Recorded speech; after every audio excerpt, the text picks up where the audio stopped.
Julia and Christina. I have been looking forward to this conversation. And first of all, before beginning, I would like to mention that you are the only two women in my network who are doing great things together. You are a big example of how together we can do big things, how together we can achieve great things. Julia and Christina, how do you find this space we are meeting in today? Thank you, first of all, for having us. We are so happy to join your podcast. We are following it for a long time. So very happy. And we are having so much fun in this area. What do you say, Kristina? I mean, I'm jealous of your dress. So yes, thank you for having us here today. And it's the second time I experienced something like that. It's absolutely fascinating. Love it. And again, yes, love the option where you can choose all your dresses and hairstyles.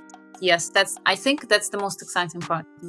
It's so much fun, and it already brought so much joy into this normal workday. So I'm really happy we are using this kind of new tools, and I can really see how it will transform our ways of working in the future. So now as we are here, it's so much fun to collaborate in a space like this. So let's kick off. We would like to know more about your experience in branding and marketing. You both are carrying decades of experience and subject matter expertise into marketing space. So how did that begin for you? I think I've been in marketing for more like maybe 17 years now. And it all started like at university, and then I was acquiring experience all my life, and I was involved in multiple projects in multimedia and then with brands. And last 7 years I was a luxury brand manager. Also now I'm diving deep in Web3 and looking how we can help brands to smoothly move from Web 2 to Web 3. Because what I've noticed from my experience that there is demand, but not everyone knows how actually to get into the space and which assistance you need to get into the space. So this is how I'm here today. Perfect. Yeah. So Kristina and I, as you just mentioned, we met through the DLT program, which was fantastic. It was actually the same time that we both met while we were doing the Influencer by DNA program. So it's all connected. It's all going in circles. Basically, I'm also a marketer by trade. So after my studies of international management, I was working in marketing for big brands like Adidas. And then I really wanted to explore the technology aspect. So I joined Google for almost 5 years. And while I was always privately very interested in Web3 and crypto and privately investing into it, I finally made the leap in 2022 and joined the space full time as head of marketing for a Web3 company. It was a Web3 infrastructure company. While working there, I realized that actually I really want to help to onboard like the next billion users to the space. So I really wanted to explore this intersection of Web 2 and Web 3, and everything that Kristina and I do actually feeds perfectly into this vision. And yeah, really like connects our knowledge from Web 2 with Web 3. So we are maybe not the most standard Web 3 people because, we are like trying to combine the best of both worlds. Julia and Christina, so can you tell us the story behind the inception of LumilyLabs? I know from our LinkedIn that you both had met in DLT Talents, and from there on, the journey with LumilyLabs started. So we'd like to know more from you on your first baby, the inception of it. I can start on that because it was really cool. So DLT was dedicated to blockchain. And the first time we logged in, it was the same for me and for Julia. The first time we logged in into the session, there were only like blockchain people who are from, let's say, finance industry. And I think it was just like Julia and I who were from the marketing industry. And we were so lucky out of like 200 people on the program to be on the same call that day. And somehow we just immediately saw each other, and we decided to have a quick chat, like how we can actually use our marketing knowledge and adapt it to the new industry and help other people like us, other marketing managers from companies, to actually help their companies to get into the space. And this is how it started. What do you think, Julia? Have I covered everything? Yeah, I still remember. Yeah, it was this little breakout room, and Kristina introduced herself, and I was like, "Oh, we're so similar in what we want to do and what we are doing." And I wanted actually to be self-employed, same for Kristina, but then we were just working so well together. We did a few tests in the beginning, like doing LinkedIn lives together, things like that. And it just, rolled on from there, and it gets bigger and bigger. I think sometimes you just have to be lucky to find your co-founder. And and our goal with LumilyLabs is to really take the brands on a journey to Web3. So we offer like very different services in terms of just Web3 consulting. We can just do marketing consulting, but we would also love to bring brands and help them to use these new marketing tools that are emerging in Web3, which are very different to what's happening in Web2, and make sure that their brand like stays up to date and like at the forefront of technology. Mm-hmm. On that, I would like to give some clap on the success of LumilyLabs. Lovely. And you're helping these Web3 clients achieve. Oh, yes, let's see dance. Let's dance. Yeah, Let's I'm dance. celebrating. Dance. Oh, yes. Yeah, I'm just like, let's dance. Wow. So it's obviously we have to celebrate. And now I have a question for you. So you're creating such a big impact for Web3 companies and onboarding them into this space. So what type of services are you providing as a part of LumilyLabs? And so that would be my first question to you. And second is I would like to deep dive with you on why Web2 strategies, the traditional strategies, are not working out in Web3 space. Why do should establish the problems which we identified and then go into solutions? Like, for example, problems which we saw in the industry at the moment that currently with Web2 companies, users usually are observers, they're not direct participants.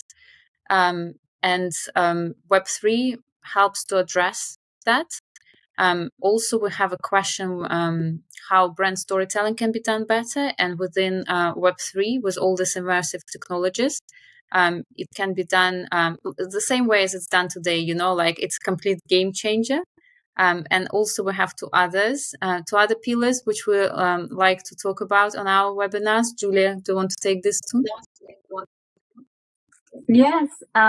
So one of the things which are really emerging now at the moment is really also the topic of customer loyalty. So in Web2, you have a lot of like very traditional and generic like loyalty programs, like you go to the supermarket and you redeem your points, and like it's very generic. It's not personalized.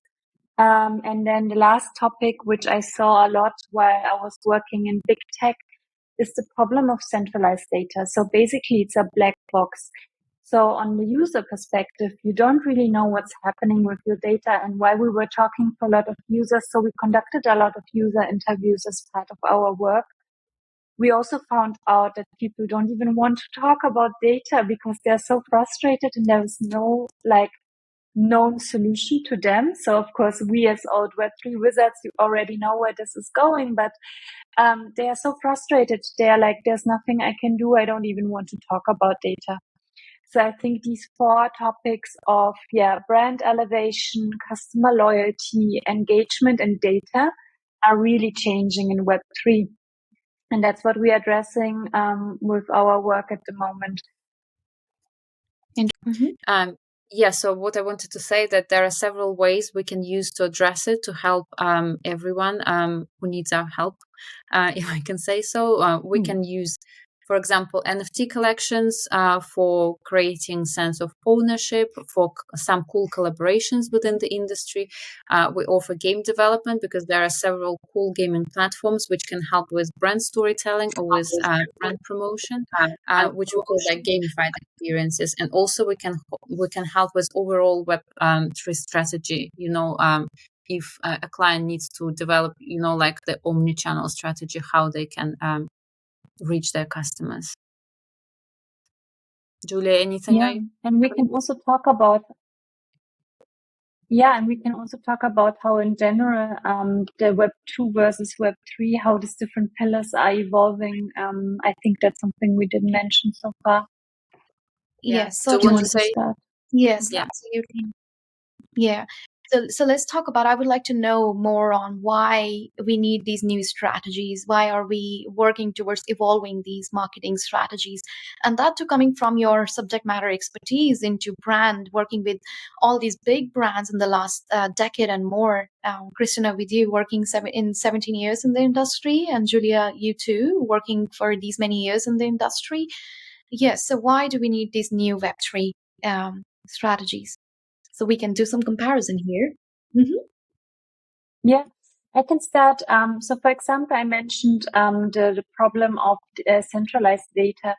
So, in Web 2, a user cannot own the data, or at the moment, it's very tricky to have transparency in data. In Web 3, there are now the first emerging solutions where the user can, for example, hold the data in the wallet and give like active consent if they want to share it or if they want to anonymize the data. There are also new reward systems now of, for example, rewarding directly the user for the data sharing. So I think it really democratizes the whole data aspect, which wasn't possible so far. On the other hand, when you look at customer loyalty, I think a very good example is the airline example that's currently happening, just to make it a little bit more tangible. So before in Web 2, you had this like generalized loyalty offers. So that means you have to fly, let's say 30 flights a year with a specific airline, and then you upgrade it to the next tier status. And with the new loyalty programs, for example, there was one which I really like by Etihad. They released an NFT which you could buy for £250. It was sold out in 24 hours. And you would get instant upgrade in all flights. You would get instant access to all the lounges. You get all the benefits you would normally you need to redeem like for like 30 flights and so on. And I think what they have here on hand is also really interesting data for the brand, because they know everybody who bought this NFT. They're probably like the most loyal fans and customers, which are really flying often, but just they didn't want the pain of like, collecting these points and so on. And it's definitely something I would also buy for my hometown airport. If there would be this kind of NFT for the Lisbon airport, I would be the first on the list. I would also like to talk about co-creation. I was watching some podcast of yours, and you have mentioned about co-creation into this space, into Web3 space. Would you like to talk about the co-creation aspect for our audience? It can be just another example. Okay. There was a game on Roblox in collaboration between Fenty and Sephora. And this was a very prominent example of co-creation, because what they've done there, they were launching a lip gloss, which was supposed to launch in 2024, Right. is supposed to launch in 2024 in Wow. January. And what they offered to all the players, that if you complete one of the experiences there, then you can create this lip gloss together with Rihanna. And then this actual creation, Wow. yes, between Rihanna and the Yeah. winner, will be launched in 2024. It's just an example, amazing example, of how co-creation can be Wow. done within the gaming space, within the metaverse space, within Web3 space. That I reviewed that Sephora's use case, and I was so amazed with these new strategies that are coming in, where users can co-create with the brands. They can also learn the process and go through the process of creating a product with the brand. So I was very amazed with when I got to know about the Sephora's case study. From what we know, that 52% of Fortune 100 companies have pursued crypto, blockchain, or Web3 initiatives since the start of 2020. You know, it's just a very interesting fact, because we're not talking about any stats at the moment, but it's just good to know, because I think that if you are not jumping on this train now, exploring opportunities, that you might be a bit too late, you know, when it's super mainstream and the space is overcrowded. And going back to examples, another example we can give you again can be Cirque du Soleil. What was amazing that, again, they were launching their new show called Echo, and they decided that launching a game on a gaming platform would be a great way, you know, to promote their product, but also it would be a great way of inviting users, players from online to offline. And it's a great example because usually, you know, everything what's in the game, even if you own something within the game, usually it's digital and it stays there. But what they've done there, they offered all the winners of a particular contest that they can get a voucher for a free popcorn when they go to see the show in real life. How do you like that? Isn't that amazing?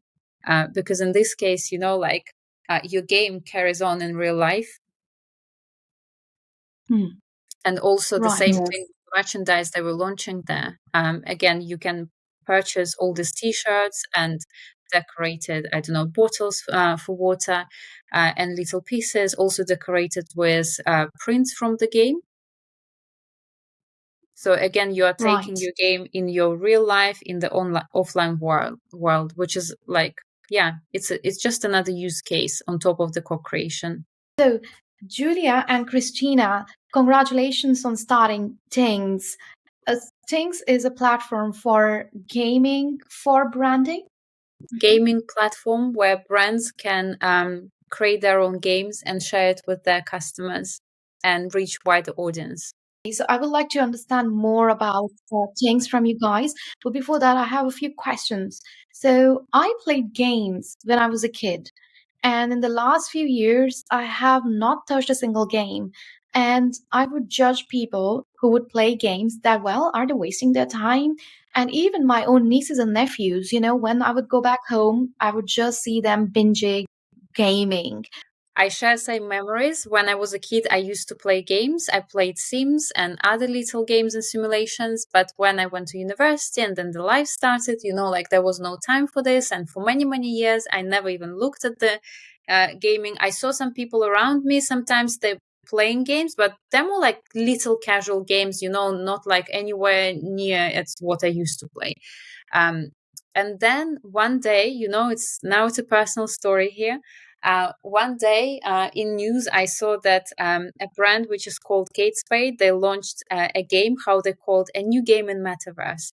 And I was very interested. So I went and explored, and they hosted a little game on their own website. And I think for me, that was an enlightening moment, because as a marketer, I was just like, that's a new marketing channel. That's the future, you know, like, how do I get into that? And I started to look deeper into that. And apparently, gaming is not as small as you might think, or we might think. There are lots of people who play, and when we say gaming, it's not just like big games which take you like 3 hours a day and like where you're completely immersed and like give up on your real life. There are lots of people who play like little games when they're commuting, little games when they're bored, you know, to kill time at the airport. So when we talk about gaming, the audience is quite vast, you know, and talking about things which we are going to talk a bit later, it's more like hyper casual gaming rather than all these strategies, you know, which probably you mean, you know, when you say that these people have a lot of time on their hands, you know, to play games rather than to work. So yes, this is how I think it all started, the big moment of discovery of like gaming as a very serious marketing channel. Basically, what we can see. So first of all, which is very interesting, what I didn't know before looking into all the stats, already 1/4 of all population is Gen Z. And what we can see is that Gen Z, it's just one of the favorite things to do is to play games. So around 20% of their leisure time is immersed in video games, and it's now overtaking all the traditional social media platforms like TikTok, Instagram, and so on. They're spending more time gaming than on social media channels. So of course, we were asking ourselves, we knew one of the pain points is for brands that they have a problem to connect with this generation. So why shouldn't they connect with them while this generation is doing what they love the most? And gaming is definitely on top of the list. And I think we should also stop with the stereotypes, because what we looked as well is that also now more and more women are getting into gaming. Right. So yeah, it's a different type of gaming. Like it's maybe not a shooter game, probably not, or like a big dark game. And a lot of the games are quite dark and so on as they are played at night. But there are a lot of women who enjoy like little games when they're playing while they're commuting, or they want to relax on the sofa after a long day. And I'm definitely also now a little mobile gamer. I have one game on my phone which is called Heyday, so I'm outing myself publicly here, and I'm farming all these animals, and I'm doing that in the evening while I'm watching TV. So yes, I wanted to share that after listening to your podcast, I went through Mobile Land and I really like the concept. This is Okay. okay. It's very interesting that you mentioned games with values, because it's exactly what we're working on. Because the stereotype for games usually that even if you have some values, they stay within the game. It's what we actually spoken before about. But now what we're looking with things that you can get value even outside of the game, because you can be rewarded by brands for create games for you. And it can be anything. It can be like, let's say, a voucher. It can be an early access to sale. Value creation is a big topic for us, because we want to create value and for brands. And there are lots of value for brands, because we offer them data. We offer them amazing tools how to create these games timely and efficiently, and also users benefit a lot from it. How did you validate this concept? So when you first met, so what made you that confident? I'm sure that you have already answered this question in so many different fragments since we are having this conversation. But what got you so confident in that? Right, this is the future. Did you do any A/B testing, or was there user study and user research that you did? Like this one, Okay. if you want, Kristina, and you can add. Yeah. So I would say in the beginning, it was basically something, it was a loose idea that was swirling around when we were working on our marketing agency. And basically, it had two components. So one component was this data problem, which we talked about previously, data in Web 2 versus Web 3. And then the other component was around gaming and customer loyalty and how to engage your users.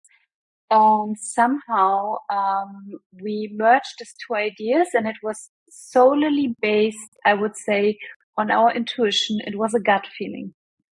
Of course, since we started this whole company, this idea was tested and many, many times based on our user interviews. So we did, so maybe we have to start now that we joined this blockchain founders group incubator. So it's part, basically, we already mentioned that we met during the DLT Talents. So this August, Kristina and I spontaneously saw the call for founders for the BFG Incubator. And we were both like, okay, we have this idea. We know it's too big to just bootstrap it. And we knew we need funding for that idea. So we were like, okay, let's just like sign up. Let's send them a video with our idea. It was very spontaneous, like one day before the deadline. And then they took us. And they liked our idea, so it was fantastic coincidence. And then basically they have this great program which is based on the Lean Startup framework. I don't know if you heard about it. So Yes. so you have a small idea, and before you even start, building a product. So, traditionally you would go put all the resources into building products. Now you would hire people. There would be a lot of costs involved. Before that, you build a website, you launch, you test, and then you go into user interviews, show them your product, and basically you ask them a lot of questions. So it's like an interview where you lead them and you ask all your assumptions. So we both had a list of assumptions we tested. And what we did on one side, we interviewed users. So we interviewed mobile gamers, which like hyper casual games, and asked them about their gaming preferences. We showed them our idea. We asked them, is this something you would play? What kind of elements of it do you like? Which one do you not like? We also asked them all these questions like, do you like our branding? Do you like our colors? It was fantastic to talk to them. I think our mind was blown. And then on the other hand, we knew that we want to create games for brands. So what we did, we activated our personal network and we basically annoyed every single person we know. And we sent them a text. We are like, oh, hey, I know you're working, having this fantastic brand experience. We need somebody like you. We need your insights. Can you help us? And we interviewed them on the other side. And based on this 2 user interviews, the results, we try to meet, of course, first of all, the user's expectations, because you can't build a game where the user is not entertained and is not enjoying the game. They're our first focus. And then on the other hand, we also try to meet all the different brand managers' needs. And that's how our idea Tingz was created and validated. And I'm sure it will pivot a few more times over the next couple of years, because that's how this lean startup framework works. You always adapt it and you stay agile. So yeah, Kristina, I don't know if I forgot anything or if you have a different angle on the whole idea. I just want to add the feedback we received, because so far, there are lots of things which could be similar, but they're not actually similar, if you start digging into that. So every time I feel like we spoke to someone, or even like forget interviews which we carried, even in let's say personal life, you go out and tell your friends what you're working on, and it hasn't been even once, either in professional setup interviews which we had like on LinkedIn or within like a personal circle, when then people didn't say, oh, I haven't heard about anything like that. So I'm not saying that they were praising it, but I'm saying that it's definitely something new, and it's a big area to explore and to work on. And according to the stats we have, gaming is just booming, and for brands, game is a new marketing channel. So I'm super positive about this. When is the version 1 of Tingz coming out? Really? Okay, I'll quickly say, if we're on track, then I think that it should be maybe March or late spring when the first pilot will go out. But yes, we're planning to do it like multiple ways, and the first pilot should go in the late spring, with the rest of the project to catch up on the end of the year. Julia, am I right? And yes, and I want to say currently we have a waitlist open. So, of course, we are very happy if everybody who is interested in this topic just signs up to our waitlist. We didn't explain yet what the idea is, so maybe they should wait for that. But please let us know, because every user that's signing up to our waitlist, of course, for us, it's an important indicator if there is a need in the market for this kind of product. So it's very interesting data for us.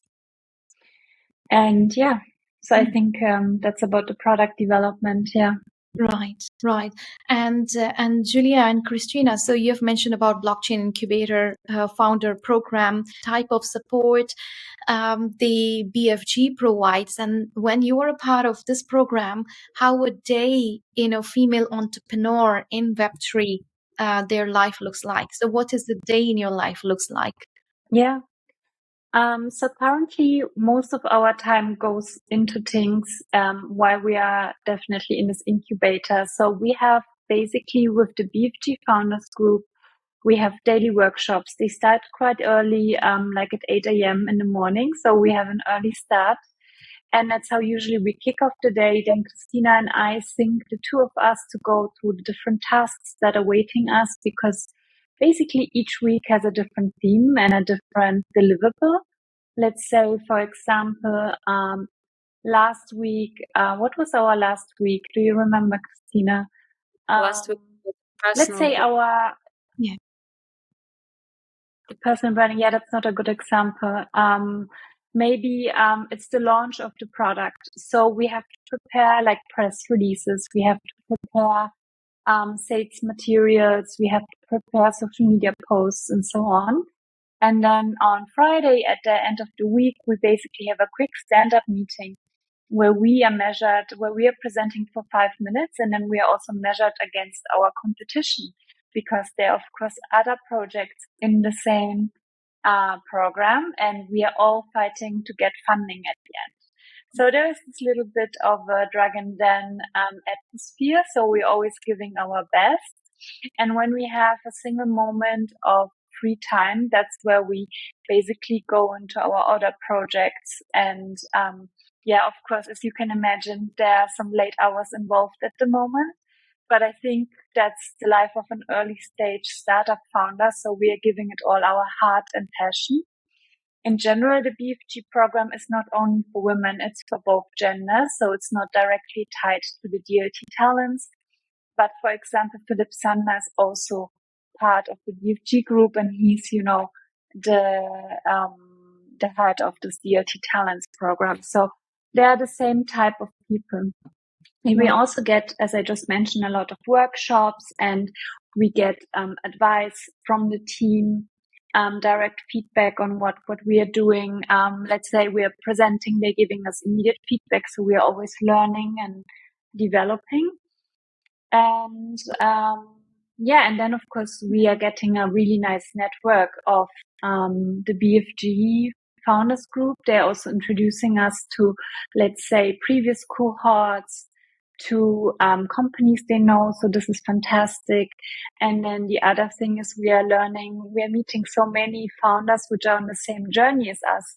Right. So I hope that, this will be a great relationships which will stay with us and which we will meet in future conferences and so on. Lovely, lovely. Julia and Christina, so you had been in few conferences and events recently where you have spoken about Tingz and obviously LumilyLab as well a while ago. So I would like to know, and I'm sure a lot of people who are listening to this talk today would be interested to know, what feedback have you received? What were the key questions that the audience had asked you in those events and conferences? I think the recent one was blockchain Sensei, right? In London. Yeah, that you have been with. Sensei. Yeah, I need to get better with my terminology. I think it's Sensei. Right. This is how I read it. Oh my god, I hope it's right.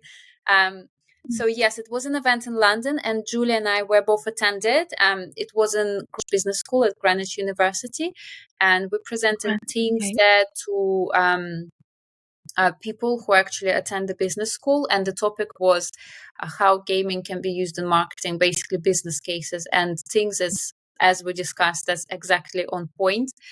So people literally came to this event for our presentation, because there were hardly any people before that. Maybe because other projects were not as cool. I don't know. Maybe they were not just like as business oriented. But our project was fantastic. I think it was spot on, and we had so many people, and really, really nice memories. We had some questions. The one which comes to my mind, like the first one, was about how do we see VR, extended reality, virtual reality, augmented reality working within gaming. And like we said, that we don't see any problem, because it can happen moving forward with things, you never know. But yes, that was the feedback. And then Julia will tell you now about a really cool conference she went to in Portugal. Lovely. Yes. Yeah, I'm so lucky that I'm based in Lisbon, where we have such a strong crypto community and Web3 community. It's always different when you meet people in real life. So this week, as you know, there was the Web Summit, and then there was a New Economics Conference. It's the first ever event, and it was all tied around AI and Web3 that were the main topics. So everything that's changing our current society and our ways of working and the market. And it was really, really cool. There was like, for example, the CEO of Sandbox, the CEO of Animoca Brands, so great lineup. And for us as Tingz, it's of course important to be at this kind of conferences so we can really represent our brand and talk to so many stakeholders. So we talked to, for example, brands which are already entering the Web3 space. So we approached them with our idea and like shared with them what we are doing. We approached, of course, our other startup ecosystem to look for partnerships, like where synergies we can use. And we are currently fundraising for our first investment round.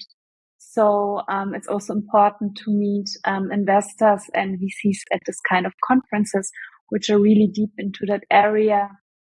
And actually we also met our very first advisor during this conference. So it's always like such a great feeling when you have other people who are also passionate about your idea and they're really on board and helping you to make it reality.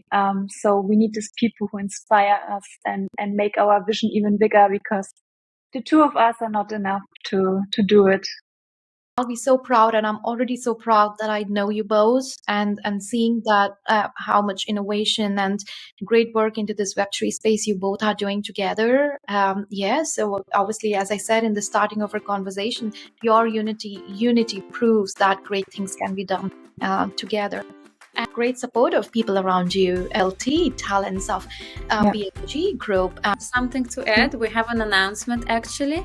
And it's a super new thing. Okay. You are the first one who's going to hear this.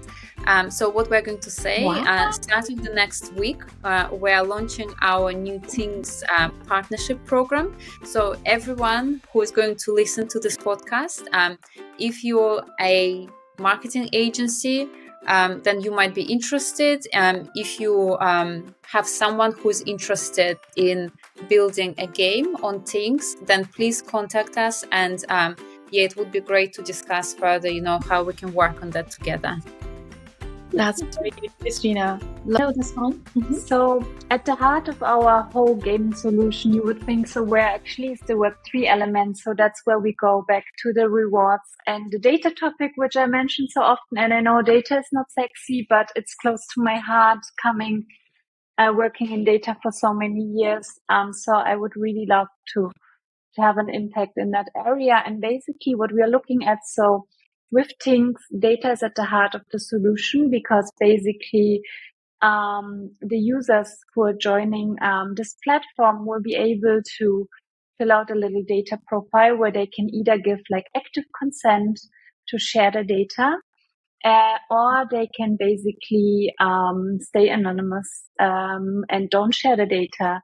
And so it's very interesting new concept. And then at the end of the game, basically we would really love if the brand could share some kind of reward with the user for the kind of interactions they get. And so that could really be a very wide offer depending on the brand.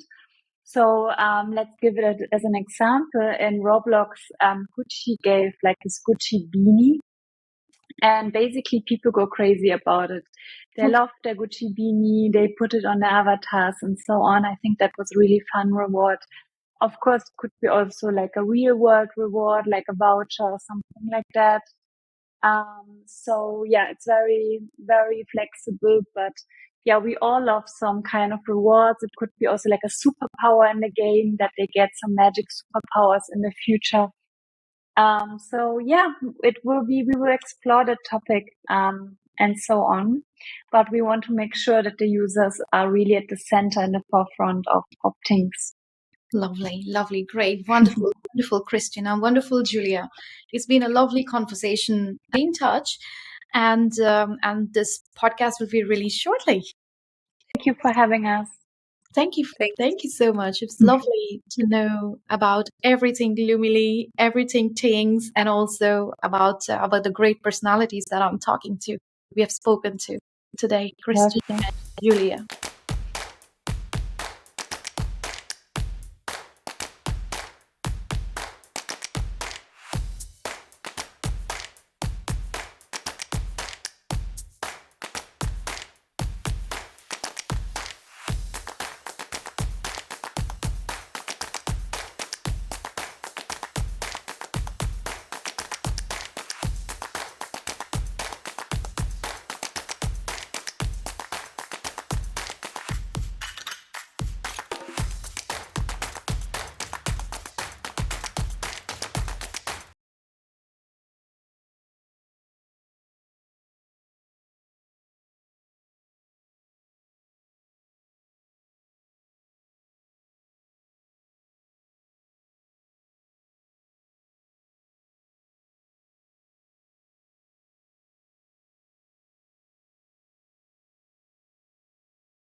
You can